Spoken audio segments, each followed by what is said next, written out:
Hindi kaya meant to be kayo talaga sa isa't isa kasi I think nakaklag siya ng pores. Pinakamatatag, pinakamakapit. Ito yung nagstay talaga sa aking Kikay Kit. Hindi ko siya makompare sa kahit anong blush na meron ako. Worth mentioning kasi wala pang nakakatalo. Yun na napansin ko na magagawa nyo. Actually, gusto ko siya. Ayan, and I'm serving you the dupe.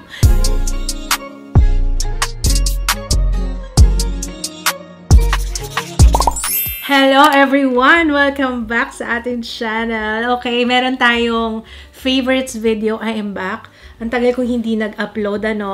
Opo. At kung may mapapansin kayo sa leeg ko, please, paki-deadma na lang. I tried my best na matakpan siya kahit paano. Bagong cauterize. Nagpa-cauterize ng aking warts, which is first time ko, and ang pagsisisi ko, bakit ko pinatagal? Kasi dumami na siya. So, kapag may nakita na kayo, patanggal nyo na kagad, ha? Huwag yung one time, big time na kagaya ng ginawa ko. My gosh, ang sakit. Hindi naman matagal yung sakit. Sandali lang naman, pero still, may pain pa rin. Kahit may anesthesia. So, anyway, how are you? It's been a while. Medyo natan ako, no? Oo, actually, malayo na yung kulay ng foundation ko. Samantalang Radiant Sun yung gamit ko. Kaya tingnan nyo, nagtan talaga ako. Pero anyway, if you're updated naman sa vlogs, alam nyo na yan. So, ang pag-uusapan natin today is yung mga favorites ko. Skincare, hair care, and makeup, syempre. And alam nyo naman, lagi ako nagtatry. So, kailangan ko talaga gumawa ng favorites video para alam nyo kung ano yung mga nasama talaga sa routine ko. 'Di ba? Sa dami ng tinatry ko sa isang buwan, may mga hindi na ako ginamit ulit kasi kalaunan hindi ko na siya nagustuhan. So, maganda na pinapanood nyo tong favorites kasi nandito talaga yung rundown ng kung ano yung nagstay sa aking Kikay Kit. And meron tayo nung January, ililink ko sa description box and sa card if ever you're interested. So, quarterly ang ating favorites. Dati monthly ko ginagawa, pero hindi na carry ng Mahirap na yung lagi na lang kayong budol na budol. Kailangan every 3 months. Start tayo sa makeup. Yun ang pinakamarami ko na-try. Random na lang, ha. Ito, yung Maybelline Superstay Lumi Matte Foundation. Hindi ko to nagustuhan sa first impression review ko, pero I finally made it work. Gamit ang... alam niyo na yan. Kailangan talaga makahanap ka ng good primer sa kanya. Lalo na if you have visible pores. Yan kasi mahirap kapag maganda yung foundation, pero may tendency kasi siyang mag-settle sa pores. So, kung yun yung problema nyo, dito, especially dito sa foundation na to, I highly recommend na try it with Sola. Hindi kaya meant to be kayo talaga sa isa't isa kasi pareho sila ng kulay. Ngayon ko lang napansin. Etong dalawa, perfect combination para sa akin. Wala na akong problema sa nagsisettle. Maganda naman kasi yung finish nito. Yun lang, ang problema ko lang talaga is nagsisettle siya sa pores. So, nahanapan ko siya ng solusyon using the Sola. Okay, ito muna unahin natin, maganda siya. Alam nyo ngayon, nung na-discover ko yung combination nitong dalawa, para na siyang yung L'Oreal Infallible. Ito. Actually, ito siya. Yan, yung Infallible. Yan kasi yung suot ko ngayon. Fresh Wear. Ang shade ko ngayon is Radiant Sun. Kaso hindi ko na siya masyadong na-mention sa inyo. Though, I love that. Yun lang. Ang hirap na kasi maghanap ngayon. L'Oreal, ano ba nangyayari? Bakit wala na kayo sa mall? Wala na rin sila sa sa online. Parang kulang-kulang yung mga shades. Wala na yung, kagaya ng Radiant Sun, parang ang hirap maghanap niya. Tapos, ang mahal na. What happened? Pakisagot, L'Oreal, pakisagot, Pero, ayun nga, kung gusto niyo yan, magugustuhan nyo to. So, parang ganon siya. Almost the same. Actually, mas comfortable nga to compared dun. Pero, dahil sanay naman na ako dun kay Infallible Fresh Wear. Yeah. So, yun yung mako-compare ko itong dalawang to. Very, very, very nice. Pati longevity, oo. Or siguro kasi nakatulong din talaga itong Sola Foundation Primer. So, pag-usapan na natin si Sola Foundation Primer. Ginawan ko ng first impression review to kasi nakikita ko to nag-trending siya sa TikTok. So, gusto ko talagang itry. Lahat ng nagte-trending sa TikTok, gusto ko talagang gigigil talaga ako. Gusto ko talagang subukan lahat.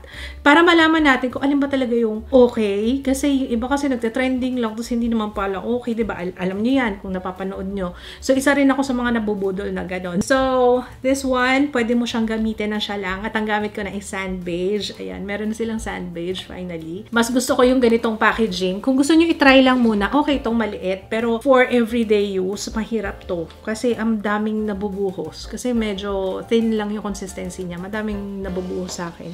Sumusobra yung kuha ko lagi. Mas maganda yung packaging nito. Anyway, konti lang naman din yung price difference nila.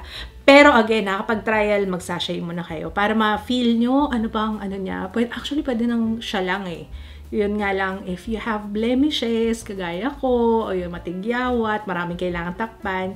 So, ginagamit ko siya as primer. Pero, ang tagal ng makeup sa kanya. Kaya nga wala rin ako ma-recommend sa inyo na setting spray kasi hindi ako pala setting spray. I mean, tamang spray lang after mag-makeup pero hindi ako aasa sa kanya para tumagal talaga yung makeup ko. Kailangan makahanap kayo ng magandang base talaga na mag-work sa inyo. Pag meron kayo nahanap na base na mag-work sa inyo, kahit hindi na kayo mag-setting spray, ay carry boom boom yung sinasabi ko sa inyo. May iba kasing setting spray na mas lalong nakaka-oil up. Mas lalo kang magmumukhang mamantika. Ganun. Pero ayun nga, no, balik tayo dito. It's made in Korea.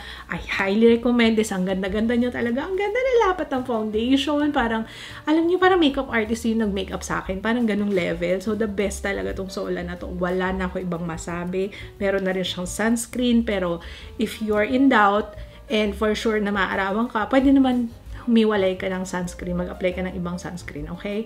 Pero, sabi ko sa inyo, ang ganda niya talaga. Most ng mga foundation ko, kahit nga powder lang ilagay ko, caring-carry na eh. Speaking of powder, my favorite powder, eto. Lagi ko tong dala ngayon, lalo na pagta-travel, ito lang ginagamit ko. Siyempre, pag sa bakasyon, wala na akong time magmaganda. At saka, siyempre, para pag nagpapack, diba, kailangan konti lang. So, hindi na ako nagdadala ng foundation, ganyan. Lalo na kung activities naman is swimming, okay na ako kasi alam ko namang matatanggal yan. Kahit na i-claim na waterproof, matatanggal pa rin yan sa akin. Itong mga nakaraang travel namin, ito lang yung lagi kong dala, yung Absidy powder. I love this. Tumatagal siya, in fairness. Kahit na concealer lang yung nilagay ko, o kaya sunscreen lang, tas powder, as in mabilisan, okay lang yung coverage niya. Pero yung longevity niya yung alam mo yung matagal siya sa skin bago mahulas, kahit na pagpawisan ka, okay pa rin yung skin ko. Maganda yung itsura ng skin ko sa kanya. Ang shade ko is Honey. Ang problema ko lang sa kanya, isang konti ng shades. Maputi pa nga sa akin si Honey. Lalo na ngayon, medyo nagtan ako. Medyo maputi pa siya. Sana magdagdag sila ng shades nito. Kasi this one, so far, sa local brands ito yung pinaka nagustuhan kong powder in a compact. Kasi alam niyo naman ako, palagamit ako ng setting powder. Pero madalas na ginagamit kong setting powder, guys. Ito pa rin. Oo. Na-mention ko na to sa previous na favorites kaya hindi na ako masyadong mag-concentrate dyan. Yung Dr. Sensitive All Day No Sebum Blur Powder Translucent. Yan. Next one. Since na-mention ko na yung setting spray, isa lang ang marirecommend ko na setting spray. Yung one size. I got this from Lanel Boutique. Ilalagay ko yung Instagram niya sa description box. Order na lang kayo through DM. Until Dawn Mattifying Waterproof Setting Spray. Yung eye makeup nyo, yung mascara nyo, yung kilay nyo, talaga hindi siya mag-aagalaw. So, syempre kasama na yung base. Lalo na yung base mo, talagang mas tumatagal. Hindi ako naglagay ngayon kasi meron akong nire-review something sa face ko. Hindi ako naglagay ngayon. Pero pag gusto ko talagang tumagal ang aking makeup na hindi ako kailangan magsalamin na magsalamin pa, mag-check kung ano ba, kumusta na ba yung makeup ko. Ito talaga, trusted ko talaga to. Pero may nagsabi sa akin na nakakatigyawat to. Kaya wag laging gagamitin. Siguro once a week or kapag may special event, special occasion, ayan, saka lang gamitin to. I think nakaklag siya ng pores. Wala naman ako na-experience kasi hindi ko naman to inaaraw-araw. Pero sa mga pagkakataon na kailangan ko talaga ng makeup na pakhak at pangmatagalan, one size setting spray.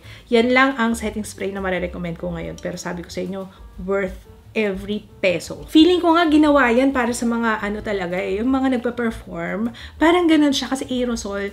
Nabalitaan nyo ba yun? Yung mga friends ko kasing bakla dati, yung kapag yung rarampa sila may pageant, kanya, alam mo yung ginagamit nila setting spray? Yung spray net talaga na brand yan talaga yung ginagamit nila. Pero talaga nga hindi gagalaw yung makeup mo kahit na pagpawisan ka sa stage, lalo na kapag ka nasa stage ka, di ba yung ilaw mainit yan, pagpapawisan ka, syempre nagpa-perform ka, pero yung makeup nila talagang kapit na kapit pa rin. So, yun pala yung sikreto nun. Siguro yun din. Isa sa mga ano nito, naka-aerosol, hindi yung mist lang ha. Next one, ay ito, yung BLK Radiant Glow Filter. This is very nice. Especially kapag pansin nyo, matte yung foundation nyo.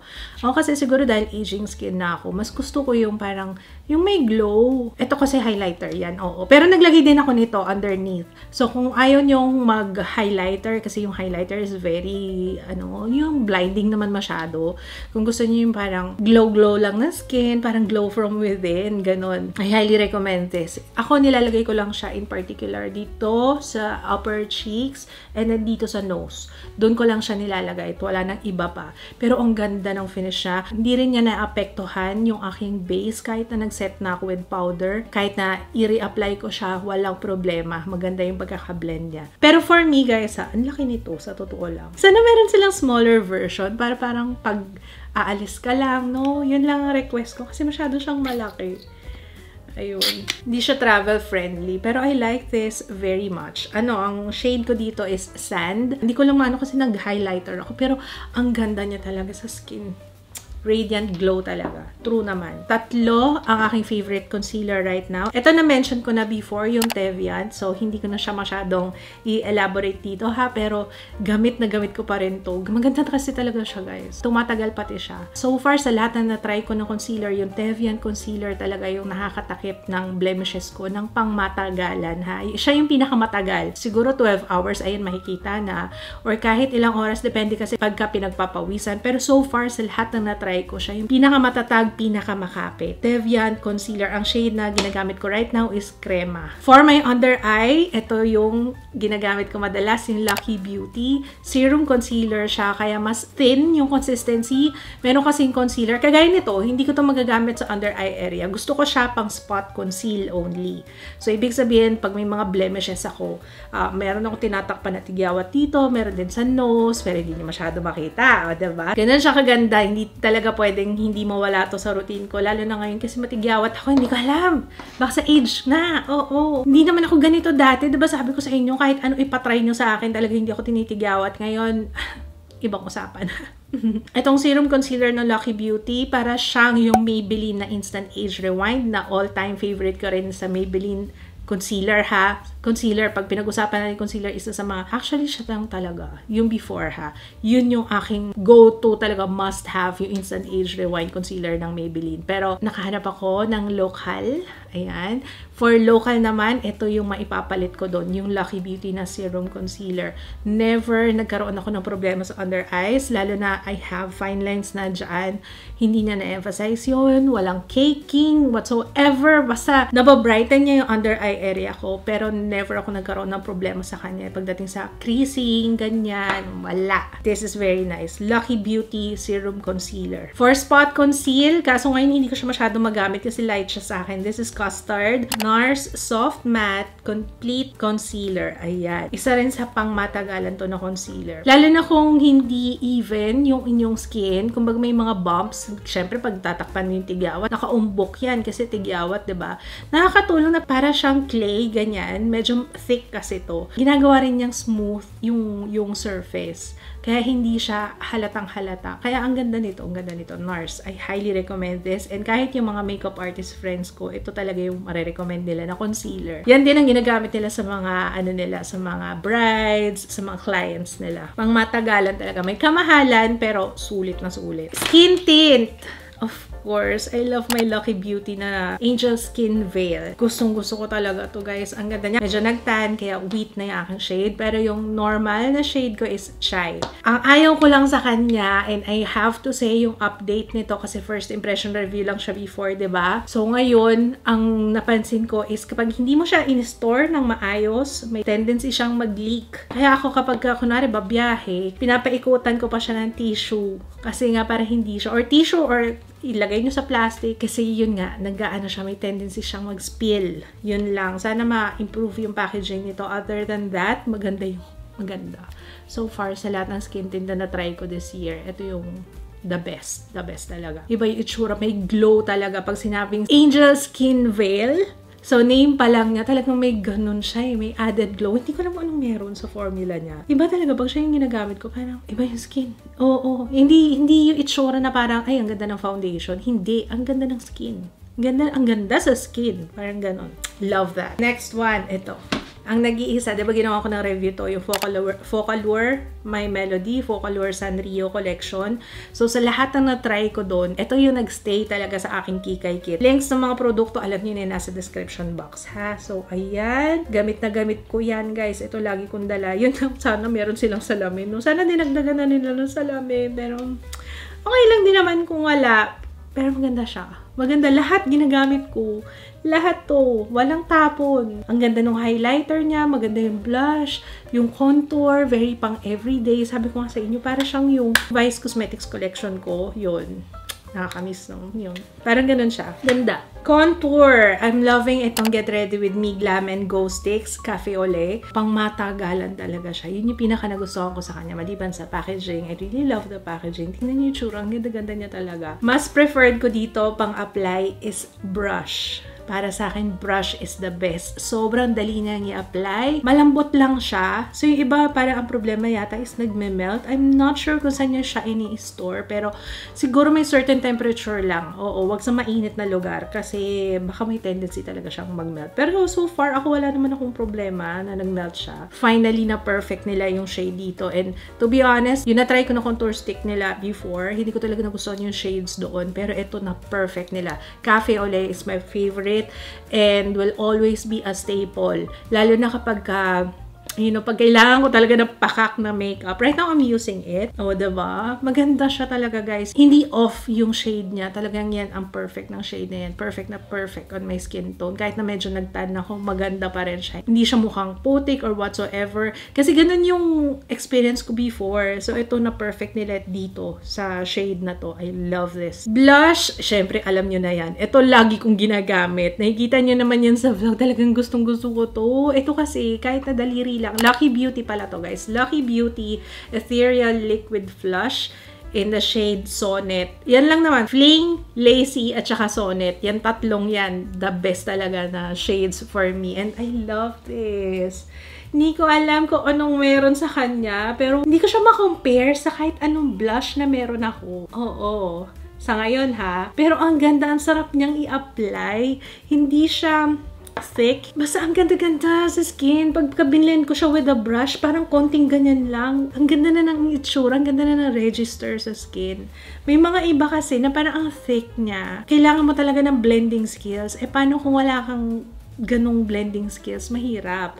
Pero ito, wala talaga akong problema sa kanya. And the shades, ang ganda-ganda. Wala akong masay. May cool tone pink din sila. I think yung Fling or yung Lacy. Basta, you should try this out. Ang ganda niya talaga. And kung dati hindi ako mahilig sa blush na ganyan, na cream, yun na sa stick, parang feeling ko ang lagkit-lagkit. Pero nag-iba na ang pananaw ko ngayon. Mas tumatagal yan compared sa powder. Kasi yan, kahit hindi mo na nga dalhin yan eh. Pag kunwari alis ka, kailangan mo ng touch up. Hindi na kailangan dalhin kasi talagang kumakapit siya. Mas makapit talaga ang cream compared sa powder. Yung powder kasi pag pinagpawisan ka, wala na. Tanggal na rin siya, diba? Parang ang dami ko nagustuhan sa Lucky Beauty lately, Ang ganda kasi ng mga products nila so far. Eto, worth mentioning kasi wala pang nakakatalo. Marami ako na-try na bagong pangkilay, pero ito pa rin yung binabalikan ko. Yung Bay Free Thickening Eyebrow Gel Mascara. Ang gamit ko is blonde. Wala pa rin tatalo. Ang dami ko na na-try na bago, pero bumabalik pa rin ako sa kanya kasi ito yung pinakamadali at saka, hello, mura lang siya. 120, 130, parang ganun ang isang peraso. Regular price yun na. Alam ko may mabibili pa kayo mas mura, lalo na kapag naka-bundle siya. Pero, ang ganda nito. Wala na ako ibang masabi kundi ang ganda niya.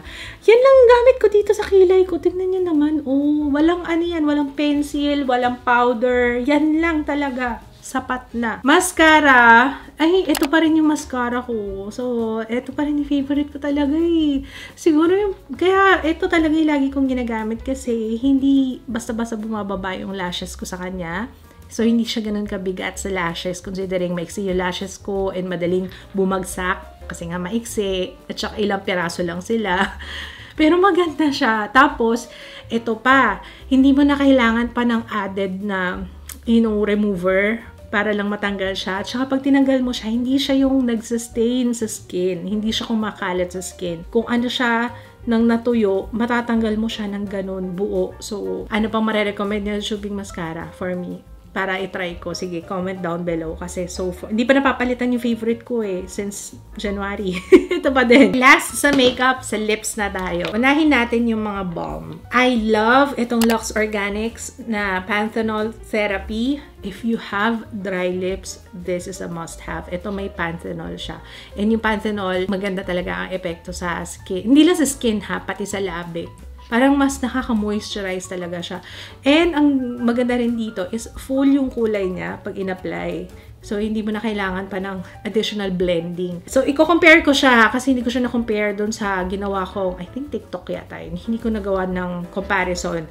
Alam ko may mga nagtatanong, para sa akin, anong comparison nitong dalawa? Kasi equally okay siya, etong dalawa sa akin, when it comes sa pang-maintain ng labi para hindi siya mag-dry.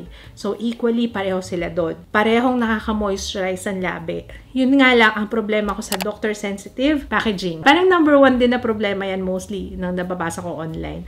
Talagang naglilik siya. Lalo na kapag medyo naalog yata, tapos pag binuksan mo, kahit hindi mo pa siya ini-squeeze, magsusquirt talaga siya ng produkto. Isa pang problema na nakita ko sa kanya is yung naghihiwalay yung pigment. So, kailangan mo siya i-blend. Gagamitin mo pa yung daliri mo. Ito kasi hindi na.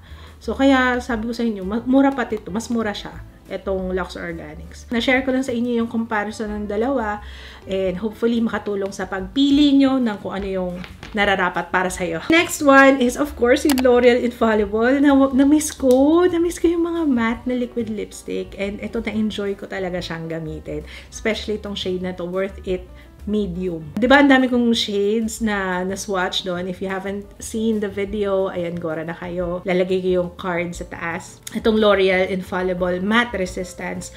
Very nice siya. And talagang tumatagal siya sa labi.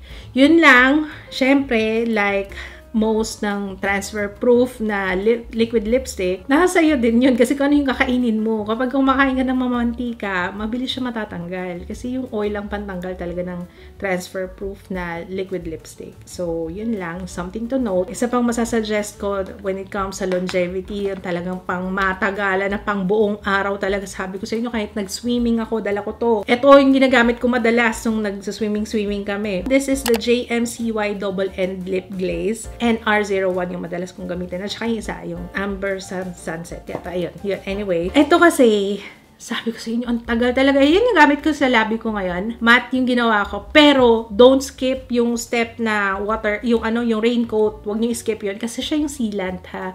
May mga nabasa akong comments na hindi nagtagal sa kanila. I don't know kung paano. Kasi sa akin talaga, guys, sabi ko sa inyo, hirap nga nitong tanggalin. Ang hirap nitong tanggalin, pero iwasan yung gano'n para tanggalin siya kasi nakaka-trauma ng labi yan. Ako ginagamit ko lip balm. Tapos, tissue lang. Ganon. Okay na sa akin yun. Pagka hindi pa talaga matanggal, kuha na kayo ng oil. Baby oil. Ayan, pwede rin. Ang technique dito is yung sa pag-a-apply. Uunahin nyo muna, syempre ito. Unahin nyo apply. And iwasan nyo i-purse yung lips. Ibig sabihin yung iganon. Huwag nyo igaganon ha. Kailangan siya lang mismo. Siya lang i-apply mo sa buong labi. Tapos, wait 1 minute bago nyo i-apply yung raincoat. Ito siya. Siya yung sealant. So, siya yung mag-seal sa labi mo para hindi siya matanggal kagad. Feeling ko hindi yata binibigyan na ample time para mag-work yung sealant. Huwag nyo munang tanggalin kaagad-agad. And most of the time kasi, mas prefer ko yung hindi ganun ka-glossy. So, ginagawa ko siyang matte. So, ang ginagawa ko after mag-set ng sealant, give it another minute. Saka ako kukuha ng tissue. Makikita nyo naman yan pag wala na nag-transfer dun sa tissue. Kapit na yan sa labi mo. Gaganon-ganon mo lang yan, oh. Tapos, selyado na siya. Hindi yan mag-move. And of course, take note sa kinakain nyo. Baka sa kinakain nyo mamantika, pwede siya matanggal. Okay, tapos na tayo sa makeup! Contact lens muna tayo. Lagi kasi tinatanong to, so sabi ko, isama ko na nga sa favorites. For your reference, ang madalas na ginagamit kong contact lens na kaisa-isang contact lens na kasundo ng mata ko. I have dry, sensitive eyes. So, kaya One Day color lenses ng Fresh Look. Ito talaga yung madalas na ginagamit ko. I'm using the shade Pure Hazel. Hindi siya ganun kahalata, diba? Pero nakakadagdag siya ng oomph sa overall look. Ayan. I love this. May kamahalan lang siya, pero siya lang talaga yung kasundo ng mata ko eh. Wala na kayo, baka meron kayong mare-recommend dyan. Sige, go and I will try that. So, skincare muna tayo. Okay, let's start with, ayun, dahil nga ma-pimples ako lately, ano yung madalas na ginagamit ko para mabilis gumaling yung aking pimple. Actually, si Papa Kits ang unang gumamit nito. Tapos, ang ginagamit ko talaga is yung patch. Yun nga lang yung patch kasi, minsan, kung may something kasi sa akin, talagang madalas kong ginaganon eh. Tinatanggal, kaya ang bilis din matanggal sa akin, tsaka halatang halata para sa akin. Yung, siguro dahil oily skin ako, kaya mabilis siyang matanggal din. Pero ito, ang bilis matuyo ng aking pimple sa kanya. Parang ibabad ko lang siya kahit mga 6 na oras. Ang bilis ng, ano man tawag doon, yung cycle ng pimple, diba? Yung life cycle niya. Parang napapabilis. This is the 2-in-1 Acne Solution Mud Powder Overnight Pimple Treatment. Pero pag kunwari hindi naman ako magme-makeup, nasa bahay lang ako, yan yung nilalagay ko sa pimple ko para mabilis siya matuyo, mabilis siyang gumaling, kumbaga. Isa pang nagustuhan ko sa kanya is parang may cooling. Kasi may time na ang kati-kati ng pimple, diba? Lalo na kapag patuyo na siya. Ang kati-kati. So, kung yun ang problema nyo, yung may tendency kayong mag-scratch, ganyan, ito yung ilagay nyo. Malaking tulong yung cooling. Meron siyang salicylic acid, calamine, and sulfur. Kaya meron siyang cooling. I highly recommend this. Kami dalawa ni Papa Kits, sabi ko sa inyo, we've tried and tested namin yan. Siguro, sumatotal naka-8 na kami na pack na ganito. Ngayon galing ako sa beach, nagbalat yung face ko. Kaya hindi rin ako kaagad-agad nakapag-makeup, nakapag-film. Kasi hindi maganda yung condition ng skin ko. Ito yung nakatulong sa akin. Ito yung na-apply ko. Lux Organics Papaya Whitening Gel. Not necessarily whitening gel yung gamitin nyo. Pero something na soothing, parang may cooling effect. Lalo na kapag galing kayo sa beach, na-irritate yung skin nyo. Malaking tulong gumamit ng soothing gel. Nakaka-soothe talaga siya. Promise. Nakaka-kalma ng skin. Lalo na kapag irritated ang skin nyo. I love this one. Ito yung pinalit ko after, siguro mga hindi ako nag-retinol kasi. Pag nagbe-beach kami, pag nagpapaaraw ako guys, ini-stop ko muna yung retinol Kasi, syempre, bawal magpa-araw pag nagre-retinol ka. Pero, yun. Ito muna yung pinalit ko and hindi ako nagsisi. Anyway, favorite ko na to dati pa eh. Ginagamit ko na to dati pa. Kaya, tried and tested ko na rin to. Pero, para sa mga magtatanong paano ko na-maintain yung, hindi na na-maintain. Parang kahit papano, yung nakatulong siya sa irritation sa skin ko after mag-beach, magdagat, magpa-araw, yan. Moisturizer. Sika Rescue Moisturizer. Ito ang aking well-loved lately. Pangalawang tub ko na to. So, sa mga nagtatanong kung ano ang marirecommend ko nakapalit dun sa dati kong favorite na moisturizer, oo, yan. Almost the same. Actually, ito nga, mas okay kasi mas marami siyang laman. O, diba, pag tas mo i-promote, diba, nilaglag mo. Hindi naman. Pero I'm just saying, yun na napansin ko na magagawa nyo. Review ko to, bakit sis? Mas marami siyang laman, sa totoo lang. Matagal makaubos. Unlike dun sa isa, parang bilis nga nung maubos, no? You can use this kahit na under makeup, pwedeng-pwede. Overnight, pwedeng-pwede rin. Ito bago sa aking routine. Ayan, maraming salamat sa nambudol sa akin. Madalas siyang kino-comment to. Sabi, ate, try mo yung Numbuzin. Numbuzin. Ayan, especially ito daw. Actually, nagustuhan ko siya. Nagustuhan ko siya. Iba talaga yung glow sa kanya. Super glowing essence. Ito yung lagi kong dala din habang nagta-travel. Kasi nga tinigil ko yung retinol, diba? So, I need something na para kahit papano, may glow. May glow talaga siya. Essence toner. Pero, hindi ko siya ginagamitan ng cotton pad. Dire-diretso ko. Tapos kung maghilamos, ito diretso. Toner kagad. Tapos sa daliri lang, sa ganyan, sa kamay. Tapos ganun. Ganun lang. Actually, kung minsan nga, ito lang ginagamit ko eh. Pag nakakalimutan ko ng maglagay ng iba pa. Yung ibang step. Okay na yan. May ganun moment talaga ako. Hindi ko na kumpleto yung routine ko. Pero ito hindi pwedeng mawala. Maganda. Ang ganda nitong toner na to. Hindi ko lang maintindihan yung nasa likod. Pero it's a Korean brand, ang Numbuzin. Maganda talaga. At saka nagiging extra supple ang skin sa kanya. Yun ang napansin ko. Extra supple yung skin. I can't wait na maubos ko talaga to para ma-share ko talaga yung aking final thoughts. Kumbaga parang pahapyaw pa lang to eh. Kasi sa ganitong karaming nagamit ko, maganda siya. So far. So good. Dalawang cleanser na aking madalas gamitin is Numbuzin din. Ayun, kasabay yan nung binili ko. Deep Clean Fresh Cream Cleanser. Gusto ko kasi yung mga cleanser na mabula pero hindi ako sanay dun sa clear. Kapag ka naka-makeup ako, gusto ko yung ganito, yung cream cleanser. Siguro mas nakakatulong kasi siya para mas malinisan yung face. Kapag kasi yung mga clear na cleanser, parang bitin na bitin ako. Parang may makeup pa rin ako. Nagagets niya ba ako? Oo. Hindi. Pero sana nagigets niyo ako. Tsaka kailangan ko yung may scrub. Lalong-lalo na kapag mahilig ka mag-makeup. Kasi syempre, para maiwan yung mga residue ng makeup na pwedeng mag-clog ng pores. So, eto. So far, so good. Wala ko ibang masabi. Kundi maganda siya. I can't say for sure na talagang may naitulong pa siya right now on my skin. Pero, so far, wala naman ako problema sa kanya. Scent is nice. Mabango. Medyo may kamahalan, pero still, it works. Ito ang partner ko every time na nagre-retinol. Ito yung partner na facial wash. Okay, Cica Rescue Gentle Brightening. This one is a low pH daily cleanser. So, much better. Pag ako, mas gusto ko siyang ginagamit in the morning. Pag ako gabi, overnight, nag-retinol ako, yung retinol routine ko. Tapos sa umaga, ito na lang, yung cleanser na gentle lang. Hindi yung may scrub. Kasi, yung mga nilagay ko overnight, on my skin, feeling ko may effect pa yan sa skin ko in the morning. Kaya gentle cleanser na lang yung ginagamit ko. This is my second one. Bagong bukas lang siya. Love that. Sa hair na tayo. Ito, maraming questions tungkol sa aking hair.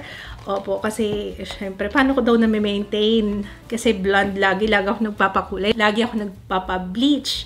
Paano ko na-maintain na soft yung hair ko and less yung hair fall? Syempre, unahin natin, kailangan kong i-promote to because syempre naman maraming salamat guys sold out na kami sa black. Thank you so much. Grabe na loka ako. Ito yung ating Wet and Dry Professional Hair Detangler. Opo, siya po ay dupe ng Tangle Teaser na alam natin na mahal. Meron din ako noon guys. Ilang years kong ginamit yon. And finally, nakahanap tayo ng dupe. And I'm happy to serve. Ayan, and I'm serving you the dupe. This is the, ayan, syempre, easy brushes. Sabi ko sa inyo, ang ganda nito guys. Actually, pag nagbabrush ako sa vlog, lagi tinatanong, saan gamit yung brush? Hindi ko pa ma-share kaagad-agad na, wait nyo lang guys, wait nyo lang kasi meron akong ilalabas na hairbrush for you. Kasi ang dami nagtatanong yan, parang ang ganda-ganda daw ng brush ko. So, actually, mga prototype yun. yun tinatry ko, yun napapakita ko sa vlog. Kasi nga, in the works, itong hairbrush na to, na talagang gusto ko talaga siya. Alam nyo naman ako, yung buhok ko kasi isa sa mga, ang buhok is our crowning glory, diba? Kailangan maalagaan ng husto yan. And ako, laging natutorture yung aking hair. Ayan, ang aking ambag. Promise magugustuhan nyo yung ating hair detangler. Hair brushes. Ayan. Easy brushes. Currently, out of stock na kami sa black. Pero, huwag kayong mag-alala. May restock coming soon. Ang meron na lang is yellow and white. And yung white yata medyo nanganganib na. Pero, yun. Ito na yung natira. Pero, sana magustuhan nyo guys ha. And so far, sa review ng mga nagdi-DM sa akin, thank you so much. Gustong-gusto daw nila. In-order pa daw sila kasi papamigay nila sa friends nila, sa kapatid nila, ganyan kasi nga, gustong-gusto daw nila. Thank you!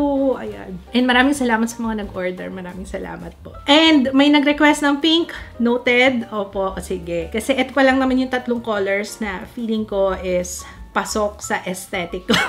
Pasok sa aesthetic ko. I mean, yung favorite ko. So, ngayon, may mga nag-request ng pink. O sige, coming soon po yung pink. Thank you so much. 199 pesos only ang introductory price namin. Yun lang. Available pa siya. Lalagay yung link sa description box. O, diba? Maliban dyan sa brushes, ito, masashare ko para sa mga naka-bleach yung hair. Kung nahihirapan kayo mag-maintain, ito, sana makatulong. May na-discover ako ng bago.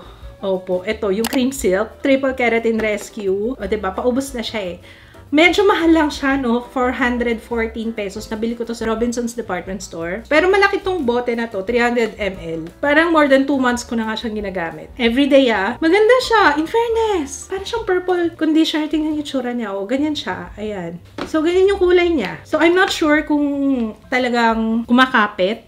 Pero feeling ko, na-maintain naman na blonde yung buhok ko na hindi pagmukhang brassy. Nakalista na to Para next sa grocery, hanapin ko to kasi wala na pa. Ubus na to. Siguro mga 2 liguan na lang to sa akin. But I like it. Bago yata to. Pati yung amoy niya, ang bango. May perfume siyang kaamoy Medyo sweet. I highly recommend that. Ay, by the way, speaking of kasi yung mga naka-bleach, kailangan sulfate-free yung gamitin nyo Pero right now, nagre-react yung anit ko sa L'Oreal na sulfate-free. Ilang taong ko nang ginagamit yun. Pero ngayon, nangangati talaga yung ulo ko doon. Kaya tinigil ko siya. Kaya kung meron kayong suggestion na sulfate-free, anong brand yung marirecommend nyo? Maliban sa L'Oreal. Kasi L'Oreal talaga yung gamit ko kaso parang hindi na okay sa akin right now. Next one is etong Kerastase. Hair mask siya. Tapos, ano din, purple. Teka, pakita ko nga sa inyo. Ganyan.